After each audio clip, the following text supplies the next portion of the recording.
Good evening. This is Ken Long from Tortoise Capital Management. Wanted to do a quick case study here on symbol SLW, Silver Wheaton Corporation. And this is a discussion of the RLCO technique, regression line crossover system from March 15th, 2012. And there are a couple things to just observe. First, the basic chart setups as usual. 3-minute charts. We're using the thin gray line as the price line instead of candles to simplify. We have a 30-period Bollinger Band, plus or minus 1 standard deviation is the blue region. The Bollinger Band mean is the red line. 10-period regression line, or the proxy for price, is the blue line. Black line is the 30-period regression line. Below, we're looking at the MACD histogram using 10, 20, and 8 as the parameters, so that if you don't have regression lines, you can actually use these as a fairly close approximation excuse me, of the regression lines, you'll notice. So what I want to show here is that intraday there are opportunities available on normal swings, and what you want to do is be able to identify a potential local minimum or maximum or a reversion trade. And so what we look for are regression line crossovers that occur outside of the blue Bollinger Band region. Could actually have seen one here to go short at about 33.90, and then play this to the downside until you get another regression line crossover here around 33.30. Some guys in the chat room today traded it both ways, but the one we were specifically looking at, we were really examining the exit that the trader made around 33.80 or 33.75-ish to see how that fit with the general concept. And he actually had a really good exit here at 33.75, I felt. There were a couple places he could have gotten long based on the regression line crossover ideas. One of them is this initial crossover here at about 33.30. And then what you notice is that after that period of selling, price changes direction first and then crosses into the blue Bollinger Band region here.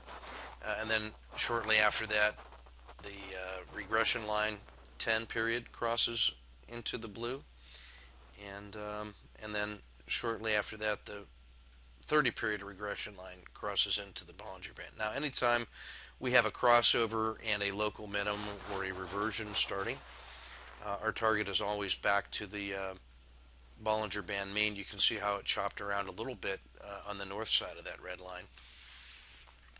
But technically you could be thinking about entering any time in the region of this green circle, and certainly by the time the blue line gets into the Bollinger Band. If you're going to go long, you want to be long by that period of time. If you did, you'd have gotten a fill somewhere around 33.40 or better, entering somewhere in this region between the crossover here and the by the time the 10-period regression line enters. The second time we look at entering is after it has found support here, vicinity of the Bollinger Band mean. You can see how the sell-off has now flattened out, and we're at actually a sideways quiet channel to a certain degree. Bollinger Band have pinched, the Bollinger Band mean is flat, and now you have price and the regression lines leaving the Bollinger Band region. That's what we call the train leaving the station. So you could actually get an entry somewhere around 33.53 or 5, and then you get a move up to about 33.80 before it starts selling off. Now, I've identified this period of time here as the discretion zone for the exit. By the time the regression lines have crossed on the far side of the Bollinger Band from your entry, whether it was here or here, that's the time that you want to already have been exited by that time, because typical behavior is price decay back to the Bollinger Band mean, which is what happened in this case. And normally, as soon as price starts pulling away from the a 10 period regression line, I'm starting to think about exiting. I'm stalking the exit. If it breaks below the 30 period, I really want to be serious about stalking the exit. And in this case, I want to, if I'm thinking about exiting here, I want to be exited by the time the crossover occurs. So in this case, there's only about 9 minutes worth of discretionary time where from the time you would have legitimately started to stalk the exit to the time when you should definitely be out by that time. So if you took just a normal entry somewhere around here, you get a fill somewhere around 33.30. You're with a 30 cent or 25 cent initial stop, which is below the low of the day. It's never really threatened. You get a second leg up. You're up here around 33.80-ish, and it starts decaying, and then you get a fill. If you exit anywhere inside this discretionary zone that I've marked off in the pink region, you get an exit about 33.75 or about 45 cents a share. And on a 25 cent initial risk, that comes out to about 1.8 R. So that's a quick look at a lunchtime trade in silver wheaten, which correlates strongly with silver, the SLV ETF. Sometimes it does better. And therefore, if silver's doing well and silver wheaten's doing better, sometimes it's a better way to make the silver trade.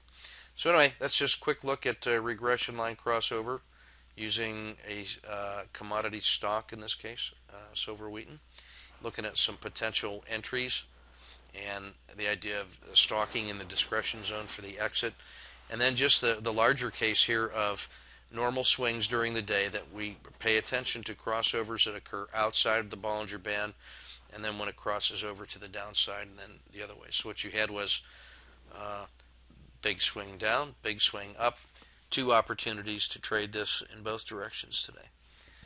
So that's the idea behind the RLCO, to help us tell the difference of between noise and significant crossovers, using the Bollinger Band region as the area to define normal conditions. It almost looks like a little river.